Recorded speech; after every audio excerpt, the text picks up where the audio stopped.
juru cani no ulu tun y'a fɔ ko k'a ko jateminɛ hakili la furancɛla fanga ɲɛma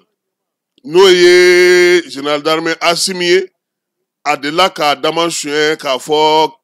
an ka diinɛtigiw ye ko min ye baara dɔ ye k'a bɛ sen na k'a bɛ na daminɛ k'a tɛ mɔgɔ bɔ mɔgɔ la dɛ fala in t'a dɔn ni hakili bɛ kuma in na wa bi hali mun yɛrɛ bɛ kiiriko in kunna kuma caman bɛ yen u yɛrɛ bɛ degun sɔrɔ sabula u ti faamuya ka kɛ n'u ka waleyaw ye ani ye baara minnu kɛ fo n'a taara ɲɛfɛ tuma min anw bɛ sɔrɔ k'a zanni kelen kelen tɔmɔ nka nin waati laban in na maaw siranna fala ye maaw jɔrɔla bɔlɔlɔ sanfɛla la bi ani kunu n'a bɔra maa kelen kelenw na kati gɛlɛn karikiw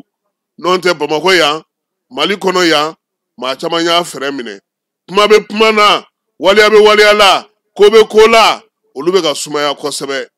nka minnu bɛ yen n'olu ti yan n'u bɛ kɔ kan n'olu bɛ fɛn wɛrɛw la a kɛlen don kɔni ka kɛ olu kɔni bolo fɛn ye fɛn min ni a tɛ ka dabila foyi tɛ ka bɔ a la i y'a ta jeliw ta la o i y'a ta kunnafonidilaw ta la o i y'a ta min ye politigimɔgɔw ta la o fala ye sariya in ale de ti maa bɔ maa la sariya so in ale de kɔni tɛ k'a fɔ ko komi fala ye e ye minisiriya kɛ ka kɔrɔ an k'a lajɛ an ka a ye o t'ale fɛ yen cybercriminalité la o tɛ i ye waleya min kɛ i bɛ wele ka kɛ ni o de ye n'o tɛ ni ko kun ka ɲi a cogo la sariya kɔrɔ min tun b'a bolo n'o ye code de procédure pénale kɔrɔ in ye n yɛrɛ y'a mɛn k'o fana falenna fala ye a falenna dɛ code pénal ni code de procédure pénale kura min bɛ yen ko hali min ye pôle économique mɔgɔw ye u bɛ se ka président lamɛn u bɛ se ka ministrew lamɛn ɲɛbila baara olu bɛ se k'o kɛ ka sɔrɔ k'a ko latɛmɛ cour suprême ma i m'a ye kunun ko Sogɛli welela ka taa yen fɔlɔ yan'a ka taa fan dɔ in na fɔlɔ don o kun bɛ yen nka sisan a bɛ n'a fɔ o bɔra a la wa min ye min fana falenna tuguni fala ye an b'a fɔ o ma ko cour d'assises n'o dɔ kɛra ka ban sisan ko ka o fana di an ka bɔlɔnkɔnɔ kiiriso ninnu sigida fɔlɔ kiiriso minnu bɛ yen filanan ninnu k'olu ka se ka olu kiiriw tigɛ a fɔra fana ko ka jɛkulu dɔ sigi sen kan ni procureur ye nominali kɛ komi kunun ko mara ta ɲɔgɔn jɛkulu dɔ ka sigi sen kan o jɛkulu ni procureur ka hakili jagabɔ kɛ ɲɔgɔn fɛ k'a lajɛ n'o y'a sɔrɔ a bɛ kasolata kun bɔ n'a t'o bɔ fala o dun fana kan ka kɛ kiiritigɛlaw de ye kiiritigɛla ko dɛsɛ min bɛ yen bi o waleya ma se ka sigi sen kan fɔlɔ sariya ye laɲini caman kɛ sɛbɛnw ta na sira fɛ nka maa min bɛ u bolo bi n'o kan ka nin baara ninnu bɛɛ lajɛlen la timɛ o mɔgɔw tɛ labɔli kɛ a dɔw tɛna se ka lawaleya nin waati na o kɔrɔ ko min ye kiiri tigilamaw ye min ye procureur ye olu kɔni b'u ka baara kɛ fala ye fɛn dɔ fana bɛ yen sariya sigicogo yɛrɛ la an ka jamana kɔnɔ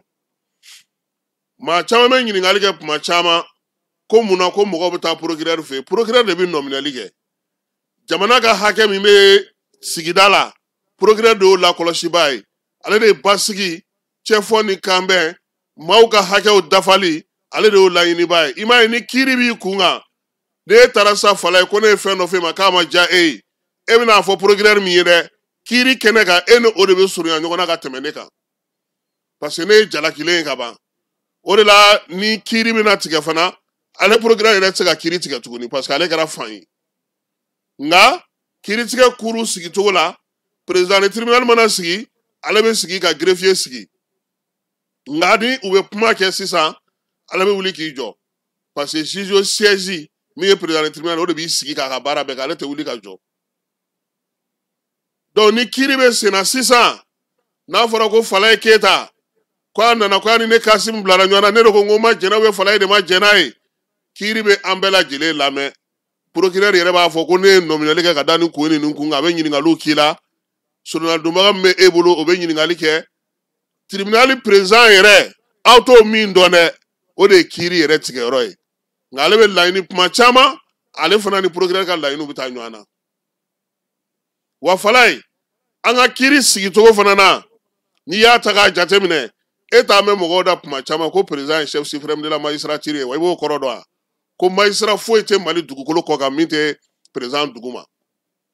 c'est à dire magistraw ka tɔn belebeleba yɛrɛ bɛɛ lajɛlen u bɛ min sigi ɲɔgɔn b'a fɔ ko conseil supérieur de la magistrature a ɲɛmaa ye jamanakuntigi de ye ale de ye magistrat fɔlɔ ye jamana kɔnɔ n'o bɔra yen cour suprême bena ale de kiiri tigɛ so bɛɛ lajɛlen sanfɛta ye nka cour constitutionnel o sigilen don i n'a fɔ a tɔgɔ b'a fɔ cogo min ka ɲɛsin sariya sun labatoni n'i ko sisan k'i bɛna ko dɔ kɛ n'a n'an ka sariya sun bɛ ɲɔgɔn sɔsɔ cour constitutionnel ale b'i da Usman n'a ka maaw fala ale b'a da don o la nka ko mana kɛ kiiri la jamana kɔnɔ a jariya a ma bɛn i ma a ka kɛ sisan sigida 4 na walima sigida 5 n'an ka kiiri dɔ tigɛ a jaabi ma bɛn i ma fala walima cybercriminalité ka kiiri dɔ tigɛ ou bien pour l'économique i bɛ taa n'a ye cour d'appel la wa cour d'appel fana mɔgɔ min bɛ yen n'o ye procureur général près la cour d'appel ye ale fana ka yamaruya bɛ boli tribunal tɔ fɛn fɛn bɛ an ka marabolo kɔnɔna parce que i m'a ye cour d'appel ye sababu ye 2 de an ka jamana kɔnɔ donc cour d'appel minnu b'ale ka yamaruya kɔnɔna na olu procureur bɛɛ lajɛlen b'a ta ale ka dabada ma u ka chef de ye ale ye est ce que i y'a faamu ale bɛ se k'a f'u ma a y'a kɛ tan a y'a don tan a y'a bɔ tan ale de bɛ se k'o f'u ye procureur de bɛ se k'o f'u procureur général de bɛ se k'o f'u ye donc min ye procureur min bɛ commune 1 na commune 2 ni commune 4 ni commune 5 ni u yɛrɛ ko k'an ka fɔ arrondissement o fala ye o fana y'a damana ko ye an tɛ nin ko in do tan u kana fɔ k'an ye outrage à magistrat kɛ tilegan in na fala ye o kuma ka ca dɛ outrage à magistrat o kuma ka ca dɛ fala ye maa si to o wo in kɔnɔna dɔn fɛn fɛn bɛ k'a kɔnɔ ye maa si t'o dɔn sɔgɔmada in na an bɛ ka nin fɔ pour que mɔgɔw k'a faamuya sariya sigilen don cogo di i b'a dɔn k'an ka jamana kɔnɔna na an bɔra sa ka sigida fɔlɔ ni sigida 2nan ni sigida 3nan o kiiritigɛso tun bɛ yen laada la nka kɔsa in na kow kɛcogo ni jamana ni diɲɛ yɛlɛma cogo o y'a to u nana ni bolofara 3 ye fɔlɔ ye mun ye bamanciwale ni wale kɛbaaw olu ka kiiri tɛ se ka tigɛ bɛɛ lajɛlen fɛ o la u ye police spécialisée de lutte contre cyber min ye anticriminalité ani terrorisme u y'o sigi ni maa y'o waleya kɛ olu b'i wele fala ye o kɛrɛfɛ tuguni cyber criminalité n'o ye bɔlɔlɔ sanfɛla kiiri tigɛcogo ye u y'o fana sigi sen kan o fana bɛɛ kɛrɛfɛ tuguni u tilala ka kiiri tigɛso kura wɛrɛ fana sigi tuguni min bɛnnen don maa minnu bɛ yen n'olu bɛ dunko juguya ni yuruguyurugu kɛ n'a bɛ f'o ma ko pôle économique nka ninnu bɛɛ lajɛlen kiiritigɛso bɛɛ lajɛlen olu ka ɲɛmaa de ye Bamakɔ cour d'appel procureur ye n'o ye procureur général près la cour d'appel ye kiiri kɔni ko fɛn fɛn bɛ sigi an ka jamana kɔnɔ olu de bɛ a jateminɛ u ka kiiriw kɛ ni maaw ma sɔn u ka jaabi ye u bɛ sɔrɔ ka taa n'a ye procureur fɛ yen procureur fana ale fana ni ministre de la justice de bɛ baara kɛ ɲɔgɔn fɛ kosɛbɛ ministre de la justice min n'o bɛ mara sariya ko kunna an ka jamana kɔnɔ o fana bɛ gouvernement kɔnɔna na nka min ye ale ka baara fanbaw ye fɛɛrɛ minnu bɛ sigi politiki ko la fɛɛrɛ minnu bɛ sigi jamana tagali ko la kiiriko ta nasira fɛ ka se k'a lawaleya yaasa min ye jamana yɛrɛ kɔnɔna na baaraba minnu ni koba minnu bɛna kɛ kiiritigɛko la fɛɛrɛ kɛrɛnkɛrɛnnenw ka se ka olu sigi sen kan ale ka baara ye o de ye ale ye a politiki ma yɔrɔ ye min ye procureur ninnu ye olu y'a kiiritigɛ ma yɔrɔ ye fala ye avocat ani ICO olu fana bɛɛ lajɛlen b'a ko kɔnɔna na mais kuma caman bɛ ɲinɛ minnu kɔ ni kiiri yɛrɛ a daminɛ yɔrɔ ye yen ye o ye brigadiw ye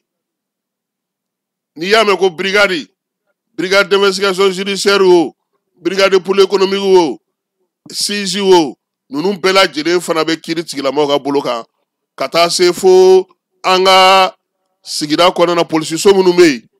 brigade minnu b'olu fana kɔnɔna na n'olu bɛ sɛgɛsɛgɛli kɛ olu bɛ sɛgɛsɛgɛli kɛ ka d'u ka sigida tribunal ma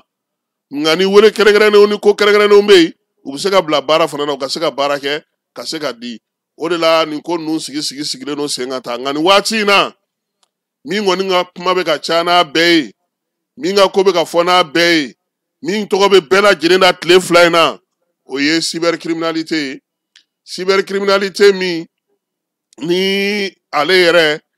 ale ka ko kɔni bɛɛ lajɛlen i mana waleya min kɛ bɔlɔlɔ sira fɛ ka kɛ ni maaw ye ani ka kɛ ni yɛrɛ taabolo n'i ka ko kɛcogo ye ale bɛ tali kɛ o la fɔlɔ an bɛ taa fan fɛ an bɛ sɔrɔ ka segin ka na an ka kumaso kɔnɔna na